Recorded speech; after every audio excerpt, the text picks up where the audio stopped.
Yes, it's me again, Young Jaffe. As always, I have stories to tell, and if you know, I haven't said shit for a long time, but I was thinking about my past and about some things that I've been through that I haven't said nothing about in a long time. I'm not gonna out anybody, say anybody's names, but my life has been like almost a book, and I need to write a book.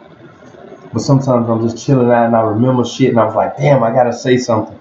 And I don't think the book can wait for it. I just have to get it out. So for me, telling a story through the internet is the quickest way to get it out. And for people that know the truth, and I'm gonna name a few names that know the truth, but I ain't gonna tell on a lot of people that maybe I should tell. But this is a story about drugs, how I got involved in the drug life, and how a lot of people that knew me snitched me out and my family and got us locked up. But I ain't gonna tell your name, but everybody know who you are. Okay. I think this started, if most of y'all remember, rest in peace, Kent Brown, my drug partner in life. We were selling dope at an all-time high in North Quarters. And we was doing what we know best. And if y'all remember Chester, rest in peace, that then passed away, and you had the lumps, you had everything, like North Quarter was popping. You had Honey Bun, you had the Wheat Straws, you had everybody, Chatty Booze. We was like doing stuff that most people could never do, selling drugs, and we was selling a lot of dope. And you know, we all got locked up and did a lot of time.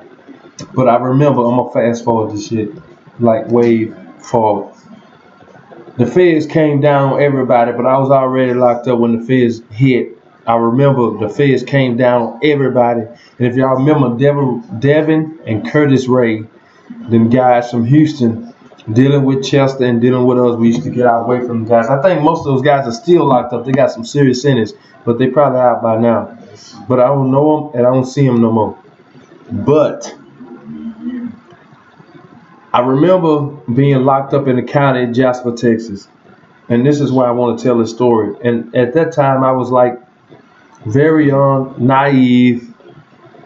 I wouldn't say unintelligent, but I was unintelligent to a sense as being a man, but not unintelligent from selling drugs. To be a drug lord or a drug kingpin, I was good. I understood the laws, but I wasn't that intelligent as far as getting out of that shit. But it was a lot of guys that was in our circle, not from the same neighborhood, that was snitching us out. I'm not gonna say their names, but I remember I'm in the county, Jasper County. They trying to get Kent Brown. They already locked up Devin and Curtis Ray. Chester was already locked up. And all my friends, Slick, you can ask Bebe, this is a true story. Like, I'm laid dead in that motherfucker. And they trying to get me to tell on my best friends. I don't say shit. They lock me down in a one-man cell to where I can't even see daylight or sunlight. I'm in a cell block. My friends are still out, a majority, but not the most. They locking up us like left and right. It's some guys that are brothers. I'm not gonna say their name. All of a sudden, while I'm in the cell and they arresting all the Ken Browns, all the Devin, the Curtis Rays, the Chesters, and some niggas snitching on North Quarters left and right. A majority of my friends know their name, so I ain't gonna say no names because I just want to keep the peace. Want no drama, but nobody really cares, but they need to be outed. And they run around this motherfucker like life is cool. But niggas, you niggas are not street at all. Y'all are total snitches. And if you gonna live by the street code, you have to die by it. If I'm selling dope, then I'm going to jail and I'm gonna deal with it. I'm not gonna tell on nobody. And that's why I don't do the drugs in life no more, because I don't have the nuts for this shit. Like, because everybody telling. Like, I grew up to an era that I don't tell. Like, if I'm gonna be involved, I'm involved. I've never told on nobody in that life. And I was getting off for 40 years. I sat the fuck down. I sat in a cell. They had to lock me up and try to break me down mentally. I didn't say shit on nobody. Then they drug out brothers that went and snitched on my best friends. And I remember you niggas. But I ain't said shit. I still don't tell on nobody. But that life is horrible. So I done moved on from that. But I had to tell a story. I was sitting there talking and I just thought about it. I was like, this is a story I need to tell. So anyway, there was some brothers from South Quarters that told on all my friends and got us locked up. They took these guys out the cell, put them in the back of a police car, and they drove around and pointed us all out.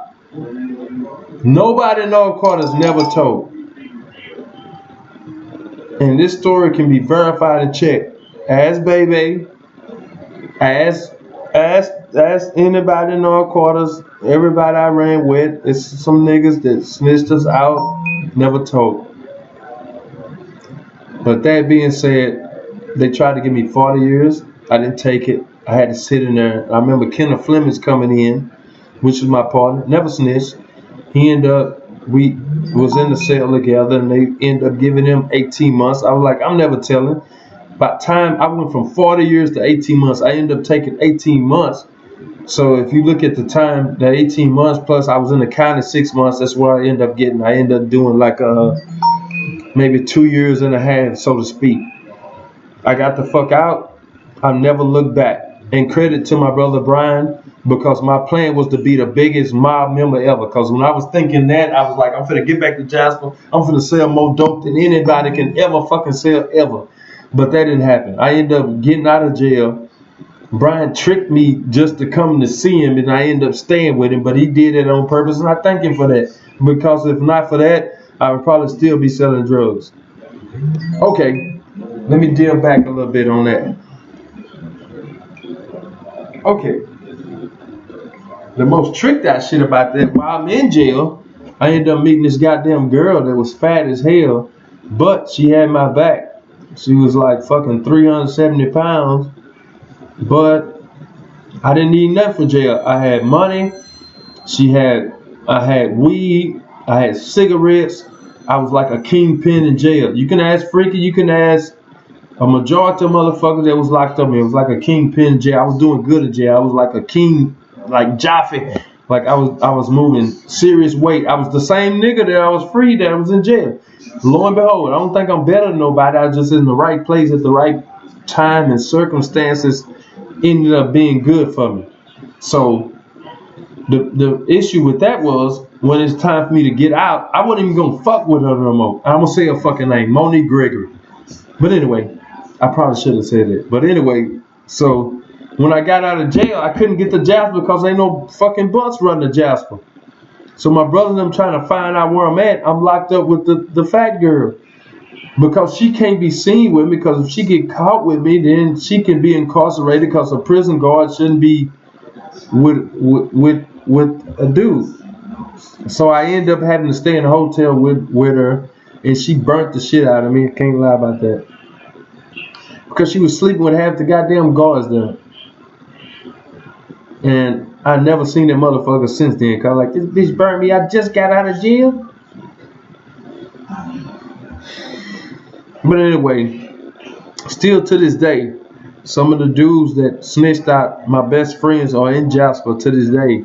And when they see me, they already see me. They look at me in a certain way because they know I know the truth. But the good thing is, your secret is cool with me, but you have no street credibility. What makes a man real ain't if he got the crew to jump you or some shit like that, or just because you run the streets. Not real, man. What makes you real is the loyalty and abiding by the laws that come with the streets. And that's what I did. You know, yeah. So that's the truth of it. Probably kind of told the story before, but I just thought I would put in Pacific. Ask Baby, ask Slick, Them niggas never snitched ass Weed Scrawl. These niggas never snitched ass Honey Bun. But there's some niggas that snitched us out. It's a street code to this shit. And I abide by the street code. And this is why I don't sell dope no more, because I don't believe in it no more. I think everybody's snitching and I'm not gonna sell dope. I'm done with the dope life. I've been done with that shit. Because everybody's fucking fake. Nobody's real no more. And nobody ain't trying to have no organization. It's all bullshit. And you know, me trying to be real today selling dope is like me getting a fucking serious charge, because I would be locked the fuck up and everybody tell on me. That's the way the life has, what it's became, because everybody snitches now. So I'm not gonna be a snitch, so I don't abide by the game, because it's no game no more. And especially for a black game. The mafia shit even dead. So black people damn sure ain't on that level. So that's why I'm done with it. And if you think about it, name one motherfucking drug dealer you know that's still surviving, still doing good. If so, his day is coming. And if so, his friends gonna snitch him out. So his time is limited. And I'm done with the dope. I've been done with it. And I ain't gonna lie, I was good at it, but it's just not my cup of tea anymore. I just don't like it at all. Especially in this day and time. I feel like if you're a black man trying to survive, you better off working at McDonald's and having a decent job and trying to support your family to try to sell drugs, because the dope life, it always ends bad. It ain't like the white mob where you can take the money and wash it and have other businesses and be successful, and if you get locked up, your wife get to keep shit. No, if you black and you selling dope, they take everything. There's no surviving shit. When you leave the dope game, you either dead or in prison for life, and you don't have shit to show for it. And your wife fucking with motherfucking white men on the corner, she gonna move on. You done lost your kids, everything. The dope game for black men is not there. It's not our hustle, man. We gotta do better. We have to do something else. It doesn't work for us. That shit is obsolete. That shit is bullshit, and it doesn't work. Yeah, you get the fancy car, you get the fancy clothes, but you can't even sleep at night because you're paranoid. Somebody kicking your door in. If it ain't the cops, it's the nigga next door or whatever. But either way, in the end, you don't end up with shit. You end up having to start over. And if you don't have an education, the bad thing is if you go fucking 40 years selling dope and then get popped, you damn sure can't bounce back because you damn near 40 or 50 years old and you ain't got no education.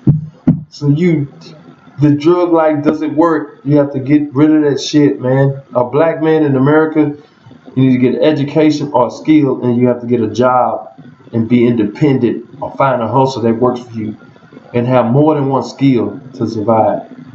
That's some real shit. Otherwise, you'll be trapped into a system to sell a dope your whole life. If you say, for instance, if you think you got the swagger to do it, you do 3 years, you get out, you get the hustling again, you're going to get popped again. What you going to do, another 6? Then after you come out, what, I don't care how young you are, what you get back at 35, 40? What you going to do after that? Like, with no education. Like, the drug life is not for us. None of us. So, we have to take this intelligence that black people have, because we more than selling drugs. We are the people of the world. Like, we have to have the hustle, man. We got to be independent. If not independent, you need a heavy education in something that works for you. Find yourself. Let's do big business. See, I didn't even talk about the snitches that much. I'm just saying there's some serious snitches in Jasper, and they run around that motherfucker like they been real in the gangster shit. No, they not. They snitch ass niggas, and they running around Jasper like they cool. They're not cool. Ask the Bolders and the Yummy Seas and the fucking niggas. Niggas is fake.